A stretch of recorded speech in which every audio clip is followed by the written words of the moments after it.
Ok, ben, On y va? On y va. Allez, c'est parti. Jean-Jérôme Esposito, Tout à fait. enfin on se rencontre pour cette interview. On s'était rencontrés au Théâtre Ski à Marseille. Tout à fait. Je suis ravie d'avoir pu organiser cette interview avec vous parce qu'en plus, non seulement vous avez un parcours incroyable, mais en plus vous nous amenez dans un lieu insolite à Marseille. On est dans le 15e, près d'une cascade, c'est plutôt assez insolite. C'est vrai. Alors pour définir, on est dans le territoire des cités des Arts de la Rue de Marseille. On est à la Cité des Arts de la Rue et on est à la cascade. C'est un endroit que les cascadeurs, c'est des personnes qui travaillent ici et qui ont réhabilité une ancienne cascade qui existe depuis que le quartier existe, quoi. Et qui petit à petit réhabilite l'endroit pour pouvoir l'ouvrir au public, je pense, à un moment donné, quoi, le plus possible. Voilà. Alors les cités des Arts de la Rue, c'est là où vous inscrivez votre compagnie, vous occupez les lieux parce que pour vous situer, vous êtes comédien cinéma, théâtre avec un parcours époustouflant. Ouais, c'est gentil. Ouais, alors, et en même temps auteur. Et je suis auteur. J'ai fait beaucoup de théâtre et de café-théâtre. Et en café-théâtre, quand on a 20 ans, ben, on est obligé d'écrire ses spectacles. Donc petit à petit, avec le temps, ben, on devient auteur de ses propres spectacles. Donc ici, c'est l'endroit où la compagnie, le collectif Géna, c'est la compagnie avec qui je travaille depuis une dizaine d'années, a ses bureaux.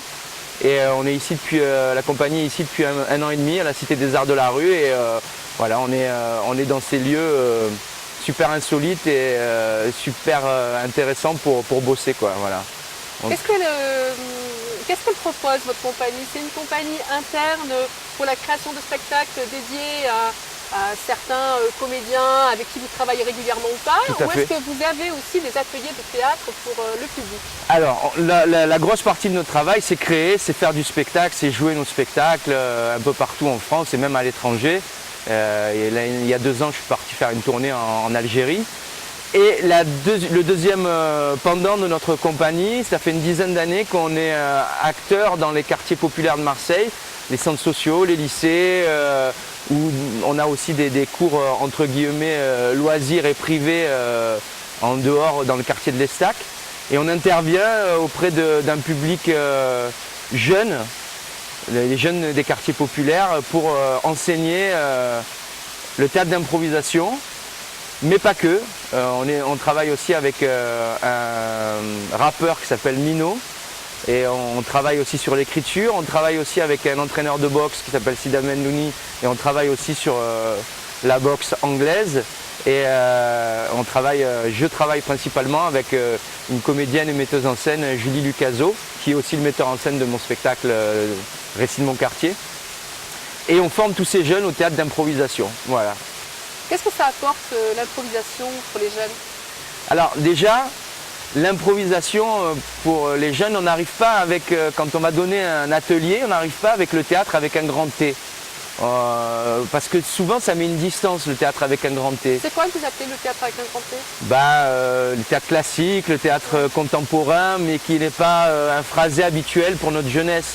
Ce qui est intéressant avec notre jeunesse, c'est que pour toutes les jeunesses, certainement vous aussi et moi aussi, quand on était plus jeune, on avait notre manière de parler. On réinventait le langage pour se tenir à l'écart un peu des autres et pour pouvoir être entre nous. Et c'est un langage très intéressant parce que du coup, c'est un langage qui dans les années 80 va donner naissance au rap. C'est un langage qui va donner naissance à des auteurs comme, je sais pas moi, Jamel Debbouze, pour ne parler que de lui parce que c'est une grande star aujourd'hui, mais aussi Eric Ramsey ou Coltès ou Copy, enfin tous ces gens-là qui d'un coup amènent un nouveau phrasé dans le théâtre. Donc nous on privilégie le langage des jeunes. Voilà, on privilégie le langage des nouveaux auteurs en fait, parce que ce sont tous des auteurs en puissance, ils ont tous quelque chose à dire sur ce qu'ils vivent et sur le monde qui les entoure. Donc on va vers eux, en fait c'est nous qui allons vers eux, c'est pas eux qui viennent vers nous. Avec le théâtre, si tu viens avec un Molière, c'est eux qui vont être obligés de venir vers toi et de s'adapter au langage de Molière, qui est un très grand auteur et qui lui aussi a amené quelque chose à son époque. Mais avant de les amener vers Molière, vers Racine, vers tous ces grands auteurs, on essaye de leur faire prendre conscience que eux aussi, avec leur langage, avec leur phrasé, ils peuvent être acteurs à part entière du récit d'une histoire, du récit de leur vie et du monde qui les entoure. Voilà. Et comme c'est de l'improvisation, ça ressemble un peu au sport, l'improvisation. Il y a vraiment une partie aussi qui est très corporelle. On n'est pas que dans le phrasé, on peut dire des choses avec des gestes et du coup ça leur va bien parce qu'ils n'ont pas à aller vers quelque chose qui leur fait un petit peu peur parce que... Qui semblerait peut-être plus intellectuel. Exactement. D'autant que dans les lycées et dans les collèges, c'est souvent des auteurs qui sont abordés de manière littéraire. Alors que c'est vrai que le théâtre, c'est fait pour être joué, c'est pas trop fait pour être lu. On s'ennuie vite à lire une pièce de théâtre. Par contre, quand on la joue, on prend toute la dimension du phrasé et de la dramaturgie d'une pièce. Donc on essaye de les emmener vers ça et petit à petit, eh bien, on les amène vers les auteurs. On les amène vers les auteurs entre guillemets plus classiques. Voilà. Alors actuellement, vous êtes en tournée, certainement pour plusieurs événements, mais plus particulièrement pour une pièce dont vous êtes auteur. Oui. Le récit de mon quartier. Récit de mon quartier, oui. Récit de mon quartier, ça part de quoi exactement? Récit de mon quartier, c'est ma jeunesse romancée dans les quartiers populaires de Marseille. Vous êtes né à Marseille. Je suis né à Marseille dans le 14e. Vous avez fait vos études de théâtre au Conservatoire de Marseille. Tout à fait. Pour resituer la chose. Ouais.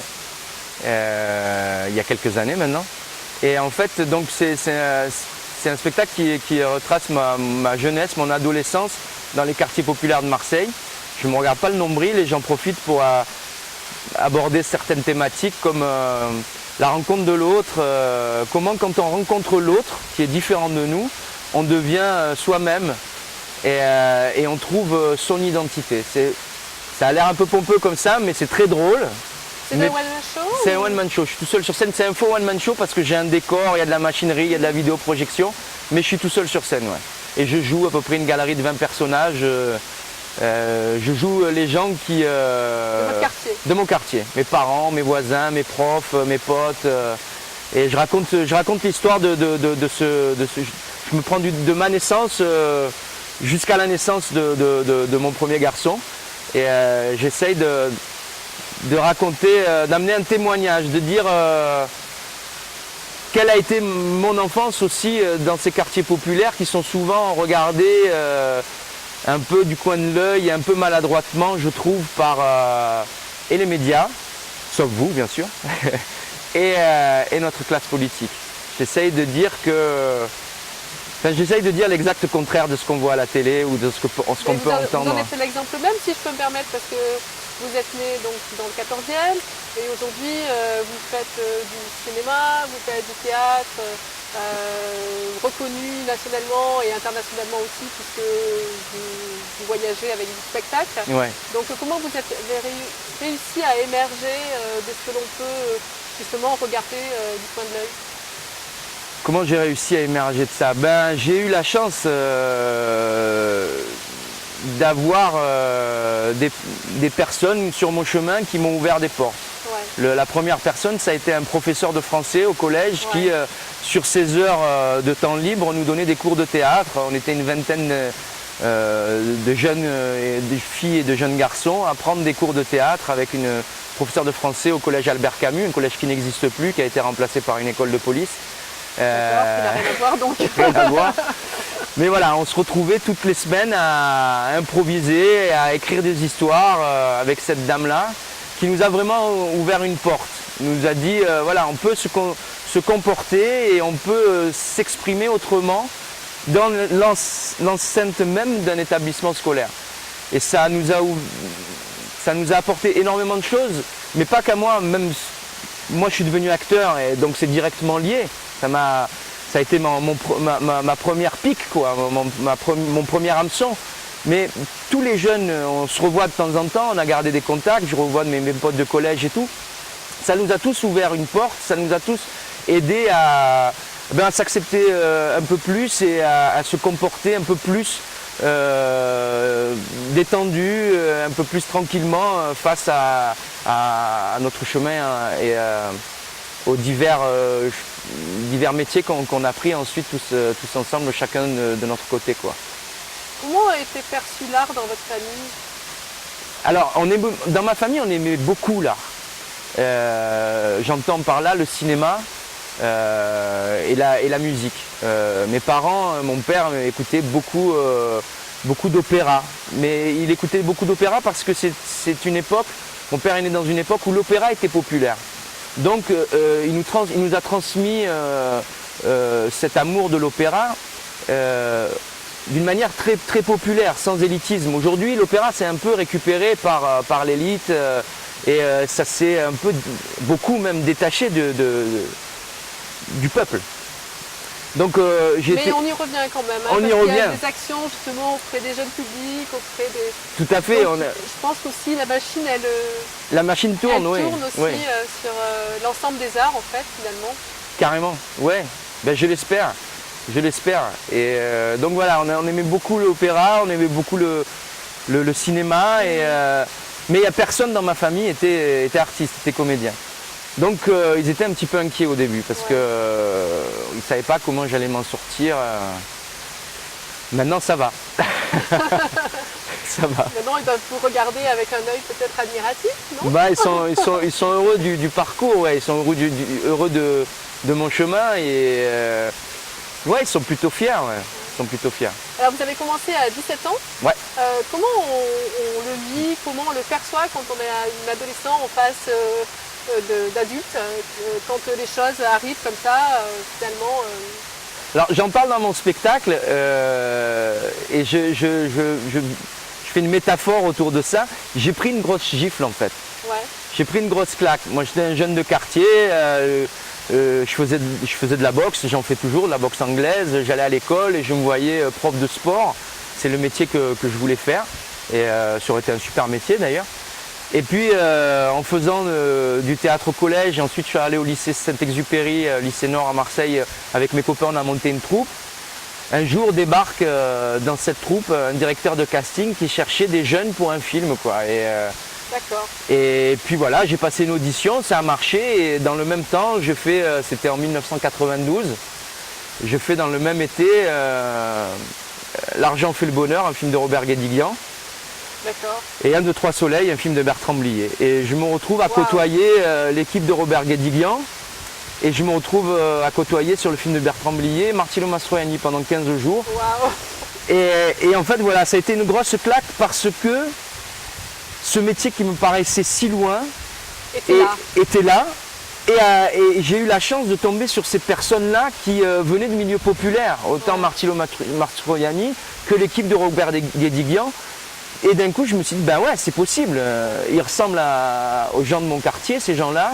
Ils sont comédiens, ils vivent de leur art.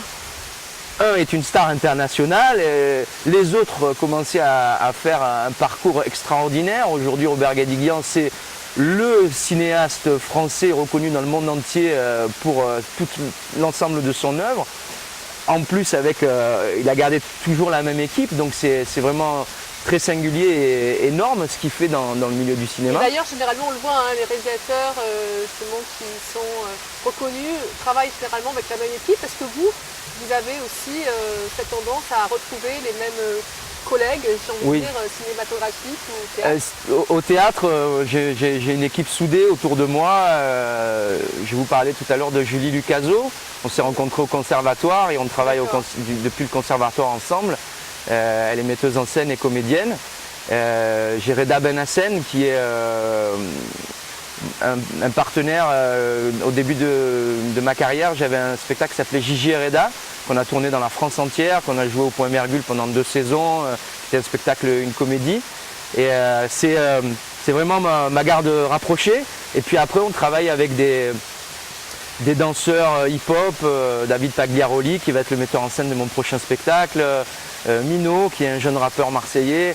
On a tout une pépinière, un pôle de personnes autour de nous avec qui on travaille régulièrement au fur et à mesure du temps. Oui. À part ce spectacle qui est en tournée, le Récit de mon quartier, est-ce que vous avez d'autres tournages? Tout à l'heure, j'ai entendu que vous avez essayé des costumes. Oui.